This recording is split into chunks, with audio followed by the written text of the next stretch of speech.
గరుడ పురాణము అధ్యాయం 21 పారాయణం తాడూరి కపిల. పుత్రకర్మల వివరణ. మహర్షులను చూసి తర్వాత కథ వినండి. గరుత్మంతుడు శ్రీ మహావిష్ణువును బహుబహు విధంబుల స్తుతించి, ఇప్పటికీ చాలా ధర్మాల్లోని సూక్ష్మాలు నీ వల్ల విన్నాను, ఇంకా చెప్పవలసినవి చాలా ఉన్నాయనిపిస్తోంది, వాటిని గురించి కూడా తెలియజేయండి అనగా శ్రీ మహావిష్ణువు ఇలా చెప్పసాగాడు.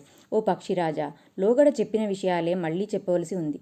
పూర్వజన్మలో చేసుకున్న పాపాల కారణంగానే మానవుడు జన్మిస్తున్నాడు, మరణిస్తున్నాడు. గర్భస్రావం ఏర్పడిన ఎడల 5 సంవత్సరాలు బ్రతికున్న తర్వాత ఒకవేళ మరణిస్తే 11వ రోజున 12వ రోజున శాస్త్ర ప్రకారం చేయాల్సిన కర్మకాండ చేసి ముగించాలి. ఇతర బాలురకు పాలు, పరమాన్నం, అన్నం పుత్రప్రీతికై పెట్టాలి.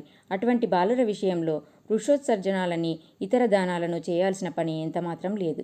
బాలురకైనా వృద్ధులకైనా దాహతాపం సమతుల్యంగానే ఉంటాయి కనుక మరణించిన బాలుని దేహశాంతి కొరకు ఉదకుంభదానం మాత్రం చేయాలి. ఇంతటితో 21వ అధ్యాయం పారాయణం సమాప్తము. ఓం నమో నారాయణాయ. ధన్యవాదాలు.